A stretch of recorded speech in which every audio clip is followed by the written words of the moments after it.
तमाम विद्यार्थियों का एक बार पुनः DRR बायोलॉजी क्लास में स्वागत है। आज के इस सेशन में जैसा कि आपको दिखाई दे रहा है, हम बात कर रहे हैं राजस्थान अध्यापक पात्रता परीक्षा रीट 2024 के बारे में। तो इसकी विज्ञप्ति जारी हो चुकी है और इसके जो फार्म भरने की तारीख की बात करें तो 16 दिसंबर से फार्म शुरू होंगे और 15 जनवरी रात्रि 12 बजे तक इसके फार्म भरे जा सकते हैं। इसके बाद अगर अपन बात करें कि रीट 2024 जो है इसके लिए कौन से प्रमुख बदलाव किए गए हैं, तो एक तो खुशखबरी की बात ये है, जो भी विद्यार्थी बीएड के अंदर या फिर डीएलएड के अंदर, जिसे हम जेबीटी या बीएसटीसी के नाम से जानते हैं, इनमें फर्स्ट ईयर के जो विद्यार्थी भाग ले रहे हैं, ऐसे विद्यार्थी भी इस रीट एग्जाम के लिए क्वालिफाई मांगने जाएंगे। अगर इन्होंने रीट परीक्षा उत्तीर्ण कर दी है तो आगामी जो थर्ड ग्रेड से संबंधित, अध्यापक ग्रेड थर्ड से संबंधित जो भी भर्ती परीक्षा होगी, इसमें यही रीट की जो पात्रता परीक्षा है इसको मान्य कर दिया गया है। तो जो विद्यार्थी बीएड फर्स्ट ईयर या डीएलएड जेबीटी फर्स्ट ईयर के अंदर प्रवेश ले चुके हैं, ऐसे विद्यार्थी अपनी रीट की अच्छे से तैयारी करें, क्योंकि उनके लिए भी ये रीट की जो है पात्रता मान्य कर दी गई है। तो 16 दिसंबर से इसके फॉर्म शुरू होने और 15 जनवरी इसकी लास्ट डेट है। इसके बाद बात करें इसकी परीक्षा तिथि की, तो 27 फरवरी 2025 को इसके रीट का एग्जाम होगा। शेड्यूल जारी कर दिया गया है। प्रथम पारी के एग्जाम 10 बजे से लेकर 12:30 बजे तक और सेकंड पारी के पेपर होंगे 5:30 बजे तक। 19 फरवरी को एडमिट कार्ड डाउनलोड कर दिए जाएंगे। तो ये थी रीट फॉर्म भरने से संबंधित महत्वपूर्ण जानकारी। अब बात करें अगर अपन रीट के अंदर कौन कौन सी एलिजिबिलिटी अपने लिए मान्य रहने वाली है, तो इस पे आपको ध्यान देना है कि रीट के अंदर कौन से विद्यार्थी भाग ले सकते हैं लेवल 1 के लिए और लेवल 2 के लिए। तो यहाँ अगर अपन बात करें रीट की लेवल फर्स्ट की, तो लेवल फर्स्ट में ऐसे विद्यार्थी, लेवल 1 में ऐसे विद्यार्थी जिन्होंने 12th क्लास के साथ अपनी डीएलएड में प्रवेशित हुए हैं या फिर प्रवेश लिया है, या फिर जिनकी डीएलएड जेबीटी या बीएसटीसी कंप्लीट हो चुकी है, ऐसे विद्यार्थी भाग ले सकते हैं। इसके लिए न्यूनतम आपका प्रतिशत अंक है वो 50% निर्धारित किया गया है। ऐसे विद्यार्थी जिनकी 12वीं क्लास के अंदर किसी भी विषय में 50% अंक है, चाहे आर्ट्स स्ट्रीम से हो, चाहे कॉमर्स स्ट्रीम से हो, या फिर अपने साइंस स्ट्रीम से हो, ऐसे विद्यार्थी जिनके 12th के अंदर 50% है, प्लस इन विद्यार्थियों के पास 2 साल का डीएलएड का डिप्लोमा है, तो ये लेवल फर्स्ट के लिए एलिजिबल होंगे। लेवल फर्स्ट के सिंगल फॉर्म भरवाने वाले विद्यार्थी 550 रुपये में अपना फॉर्म भरवा सकते हैं। ठीक इसी प्रकार बात करें लेवल 2 की, तो यहाँ लेवल 2 के लिए जो आवश्यक योग्यता रखी गई है वो है ग्रेजुएशन, और ग्रेजुएशन के साथ आपकी एड, चाहे वो 1 साल की हो चाहे 2 साल की हो, ये होनी जरूरी है। इसके अलावा एक और खास बात यह है कि ऐसे विद्यार्थी जिन्होंने डीएलएड कर रखी है, डीएलएड कर रखी है, ऐसे विद्यार्थी जिनकी डीएलएड उत्तीर्ण है और साथ में जिन्होंने क्या कर रखा है, ग्रेजुएशन कर रखे हैं, ऐसे विद्यार्थी भी लेवल 2 में भाग ले सकते हैं। दोबारा से इस बात को नोट करें कि ऐसे विद्यार्थी जिन्होंने डिप्लोमा कर रखा है, डिप्लोमा इन एलिमेंट्री एजुकेशन, जिसे हम जेबीटी और बीएसटीसी के नामों से भी जानते थे, ऐसा डिप्लोमा कर रखा है 2 साल का, प्लस इन्होंने क्या कर रखी है, ग्रेजुएशन कर रखी है, तो ऐसे विद्यार्थी भी लेवल 2 के लिए एलिजिबल होंगे, जो कि कक्षा 6 से 8 के लिए आपको अध्यापक बनने के लिए पात्रता प्रदान करता है। दोनों लेवल की बात करें तो 750 रुपये आपकी फीस रहने वाली है। दोबारा से इस बात को मैं रिपीट कर रहा हूँ कि ऐसे विद्यार्थी जिनके 12th के अंदर 50% मार्क्स हैं और जिन्होंने डिप्लोमा कर रखा है, ऐसे विद्यार्थी लेवल 1 के लिए एलिजिबल है, और ऐसे विद्यार्थी जिन्होंने बीएड प्लस ग्रेजुएशन कर रखी है, ऐसे विद्यार्थी लेवल 2 के लिए एलिजिबल है। और ये 12th वाले विद्यार्थी डिप्लोमा करने के बाद जिनकी ग्रेजुएशन कंप्लीट हो चुकी है, वो विद्यार्थी लेवल 2 में भाग ले सकते हैं। तो ऐसे विद्यार्थी जिन्होंने डीएलएड उत्तीर्ण कर ली है और साथ में ग्रेजुएशन उत्तीर्ण कर ली है, वो दोनों लेवल के लिए आपके लिए एलिजिबल हो सकते हैं। तो ऐसे विद्यार्थी लेवल फर्स्ट और लेवल सेकंड दोनों में भाग ले सकते हैं। आगे बात करें शैक्षणिक योग्यता की, तो मोटे तौर पे मैंने आपको यहाँ पर बता दी। 10th मार्कशीट के अनुसार आपको अपना जो डेटा है वो फॉर्म के अंदर फीड करना है। पासपोर्ट साइज की फ़ोटो जो कि पुरानी नहीं होनी चाहिए, और सेम फ़ोटो यहाँ आपके लिए एक ये रोचक बात आपकी बार रीट एग्जाम के लिए दी गई है कि 12th पास करने के बाद, 10th पास करने के बाद अपने अब तक जो फोटो अपलोड करते आ रहे थे वो सिर्फ ये था कि लेटेस्ट फोटो होनी चाहिए, लेकिन इन्होंने एक लाइन दे रखी है कि आवेदन पत्र में जैसा फोटो है दाढ़ी में या फिर क्लीन सेव में, सेम वो का वो ही आपके एग्जाम के दौरान आपको रखना है। मतलब अगर किसी ने सेव करवा रखी है तो करवा के फोटो खिंचवाइए, तो आपको एग्जाम परीक्षा हॉल के दौरान भी सेव करवा कर देना है। और अगर दाढ़ी बढ़ा रखी है तो आपकी दाढ़ी परीक्षा तक बढ़ी रहनी चाहिए। चित्र सी बात लगती है अपने को, लेकिन अपने ये स्थिति दे रखी है यहाँ पे, एक से अधिक आवेदन किया है तो आवेदन आपका निरस्त कर दिया जाएगा। इस स्थिति में आपको एक ही आवेदन करना है। यहाँ 12th पास आउट विद्यार्थी जिनकी ग्रेजुएशन कंप्लीट हो चुकी है और साथ में जिनके पास डिप्लोमा है, ऐसे विद्यार्थी दोनों लेवल के लिए आवेदन कर सकते हैं, लेकिन आवेदन फॉर्म आपको एक भरना है। यहाँ एक लेवल से संबंधित एक ही आवेदन फॉर्म आपको भरना है। दोबारा से जांच कर लेनी है आपको आवेदन भरने के दौरान कि आपका डेटा सबमिट हो चुका है या नहीं है। ऑनलाइन आवेदन के पश्चात किसी प्रकार का इसमें संशोधन नहीं किया जाएगा। अच्छी तरह से आप चेक करके फॉर्म भर लें। अब देखिए, अभी मैंने आपको बता दिया रीट 2024 के लिए न्यूनतम एलिजिबिलिटी क्या रहने वाली है। तो 50% अंकों के साथ, ये 45% वाला जो है ये 2009 से पहले जिनकी की हुई है उनके लिए है। तो अब वर्तमान में बात करें तो 50% के साथ आपकी कक्षा 1 से 5 लेवल फर्स्ट के लिए बात करें तो 50% अंकों के साथ आपकी 12th क्लास उत्तीर्ण होनी चाहिए, और साथ में आपके पास 2 साल का डिप्लोमा होना चाहिए। ठीक है, तो मोटे तौर पे अपन बात करें तो 12th पास आउट प्लस 2 साल का डिप्लोमा। इसके अलावा 4 वर्षीय जो प्रारंभिक शिक्षा शास्त्र में स्नातक डीएलएड के नाम से इसे हम जानते हैं, ऐसे विद्यार्थी भी इसमें भाग ले सकते हैं। डीएलएड डिप्लोमा है और बीएलएड 4 साल का एक कोर्स होता है जिसमें ग्रेजुएशन के साथ आपका डिप्लोमा चलता है। तो बीएलएड उत्तीर्ण विद्यार्थी भी लेवल फर्स्ट के लिए पहली से लेकर 5वीं क्लास के अध्यापक बनने के लिए एलिजिबल है। इसके अलावा बात करें 50% अंकों के साथ शिक्षा शास्त्र विशेष शिक्षा में अगर किसी ने डिप्लोमा कर रखा है तो वो भी इसके लिए एलिजिबल है, जिसे हम स्पेशल एजुकेशन के नाम से जानते हैं, जैसे HIVI ID। तो ऐसे विद्यार्थी भी L1 के लिए एलिजिबल है। ठीक है, इसके अलावा स्नातक व प्रारंभिक शिक्षा में द्विवर्षीय डिप्लोमा किसी भी नाम से जाना जाता हो उत्तीर्ण कोर्स विद्यार्थी भी भाग ले सकते हैं। मतलब यहाँ मोटे तौर पे कहने का अर्थ ये हुआ कि ऐसे विद्यार्थी जिन्होंने JBT BSTC या DLED कर रखी है लेवल 1 के लिए एलिजिबल है, और साथ में ऐसे विद्यार्थी जो DLED कर रहे हैं ऐसे विद्यार्थी भी L1 के लिए एलिजिबल है। L2 की बात करें तो यहाँ 2 कंडीशन मैंने आपको पहले ही बता दी। सबसे पहले तो ये है कि 50% अंकों के साथ स्नातक उत्तीर्ण हो और साथ में बीएड हो, चाहे वो 1 वर्षीय हो या फिर द्विवर्षीय हो। इसके अलावा बात करें अपने 50% अंकों के साथ 12th पास आउट हो या 4 वर्षीय प्रारंभिक शिक्षा शास्त्र में बीएलएड उत्तीर्ण हो। वही सेम कहानी है, बीएलएड डीएलएड के विद्यार्थी अपने L1 L2 दोनों में भाग ले सकते हैं। इसके अलावा 50% अंकों के साथ 12th पास आउट 4 वर्षीय BA BSc बीएड या BA बीएड जो इंटीग्रेटेड वाला कोर्स चलता है 4 वर्षीय, ऐसे विद्यार्थी भी L2 के लिए फॉर्म अप्लाई कर सकते हैं। या फिर 50% अंकों के साथ स्नातक या स्नातकोत्तर तथा बीएड, ये विद्यार्थी भी L2 के लिए फॉर्म अप्लाई कर सकते हैं।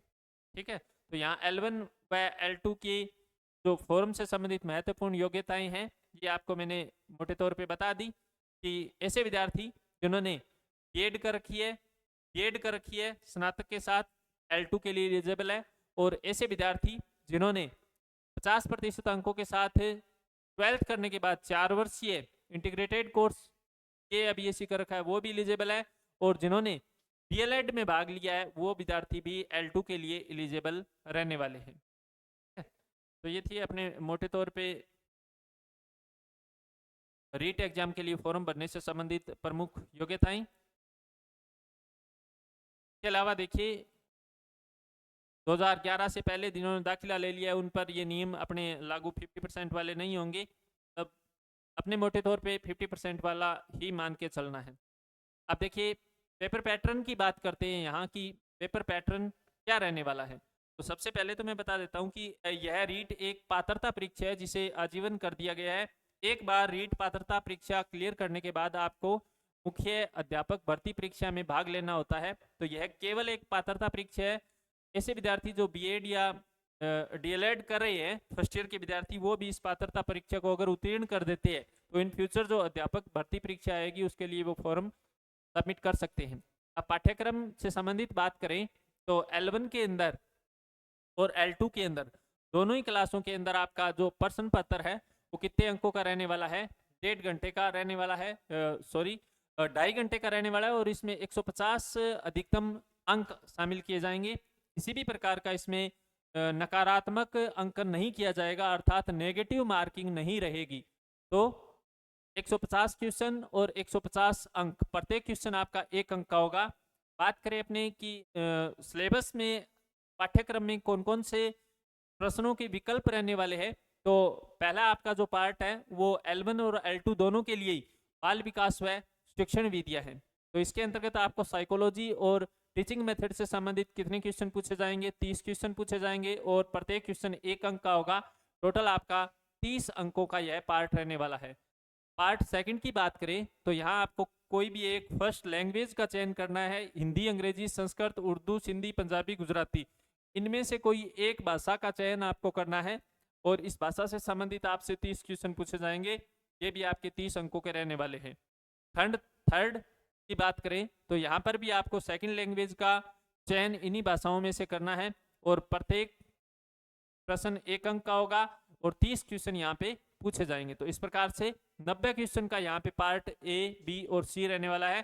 फोर्थ पार्ट, ये बात चल रही है अपने L1 लेवल फर्स्ट के विद्यार्थियों के लिए जो 12th पास आउट करने के बाद डीएलएड कर रहे हैं, उनके लिए, डिप्लोमा जो कर रहे हैं उन विद्यार्थियों के लिए। गणित का चौथा पार्ट और 5वां पार्ट आपका ईवीएस का रहने वाला है। प्रत्येक पार्ट में आपके 30-30 क्वेश्चन पूछे जाएंगे, 30-30 अंकों के होंगे। तो इस प्रकार से आपका प्रश्न पत्र पूरा 5 भागों में डिवाइड होगा।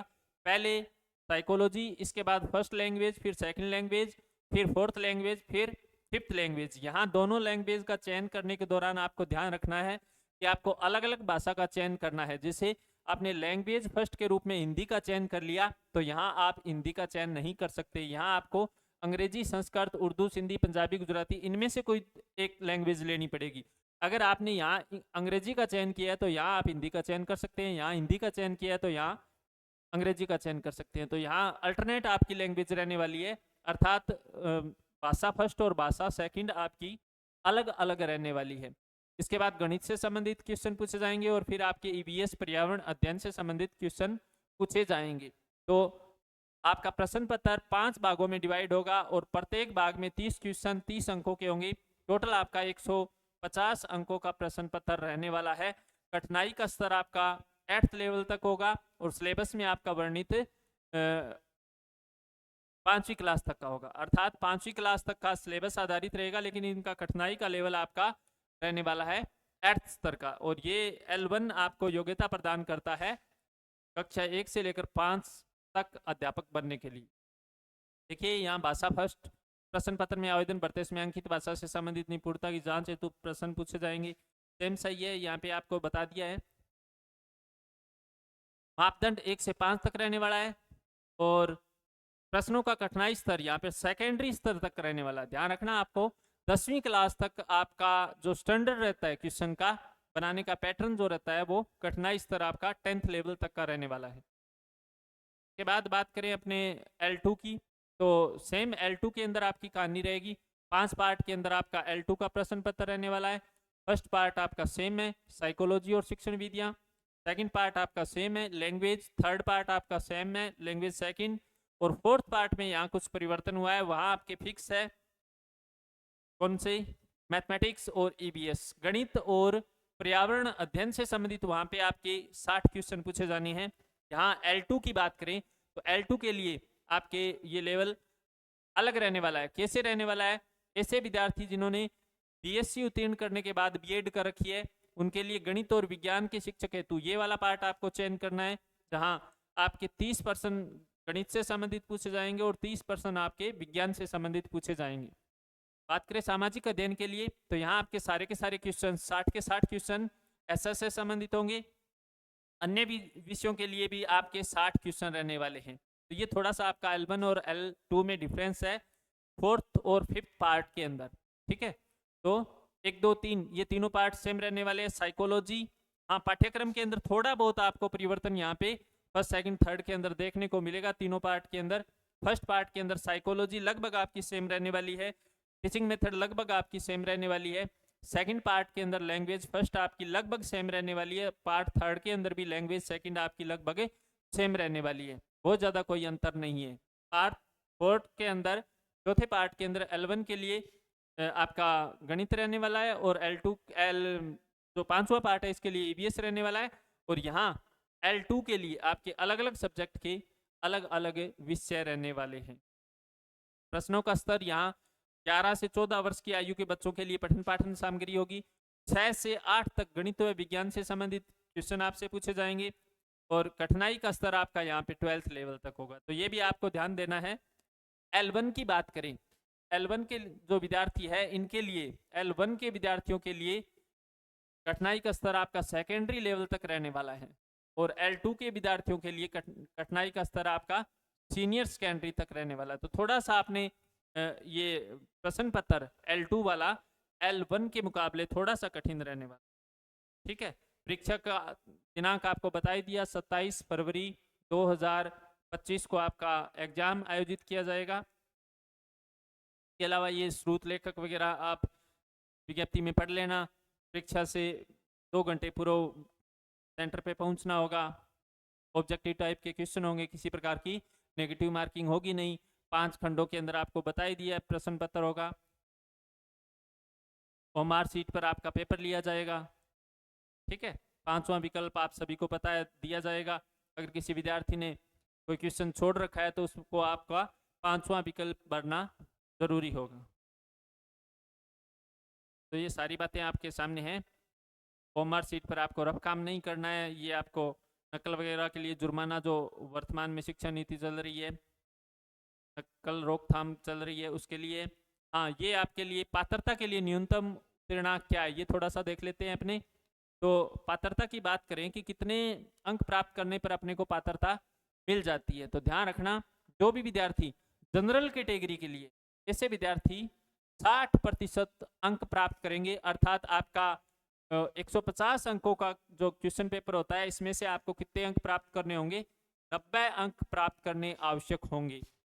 ST की बात करें तो 55%, OBC की बात करें, SC की बात करें, EWS MBS की बात करें तो इनके लिए भी 55% अंक प्राप्त करने का प्रावधान रखा गया है। विधवा व परित्यक्ता डाइवोर्स जो है, विडो जो है और भूतपूर्व सैनिक एक्स आर्मी सर्विसमैन जो है इनके लिए 50% अंक प्राप्त करने जरूरी है। सख्तजन जो दिव्यांग श्रेणी के व्यक्ति है उनके लिए 40% अंक प्राप्त करने जरूरी है और शहरिया जनजाति के जो व्यक्ति है TSP एरिया के जो व्यक्ति है इनके लिए 36% अंक प्राप्त करने जरूरी है। तो ये था आपका मोटे तौर पे इसका क्राइटेरिया। अब बात करें अगर अपन फॉरम का आपको बता दिया है, क्वेश्चन पेपर का पैटर्न आपको बता दिया है मैंने। इसके अलावा बात करें अगर अपन फॉर्म भरने की प्रक्रिया के बारे में, आवश्यक दिशा निर्देश क्या है।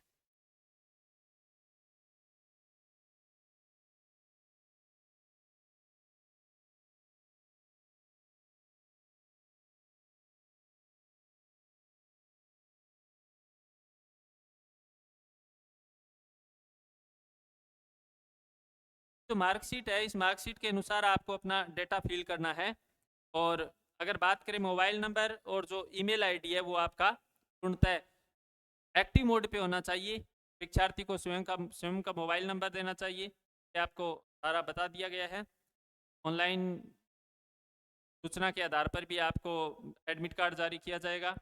तो ये थी आपको रीट एग्जाम से संबंधित, रीट फॉरम से संबंधित महत्वपूर्ण जानकारियाँ।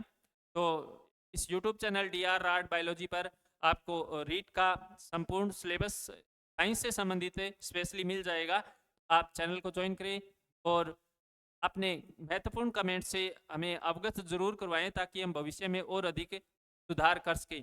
आपको संपूर्ण ऑनलाइन सर्विस यहाँ पे इसी यूट्यूब सेंटर पे, यूट्यूब चैनल पे दे दी जाएगी, जहाँ आपको गत वर्षों के जो रीट एग्जाम जितने भी अब तक हो चुके हैं, इनसे संबंधित जितने भी क्वेश्चंस है, उनका निःशुल्क आपको अध्ययन करने को मिलेगा। चैनल को ज्वाइन अवश्य करें और अपने अमूल्य विचारों से अवगत जरूर करवाएं। धन्यवाद। जय हिंद, जय भारत, वंदे मातरम।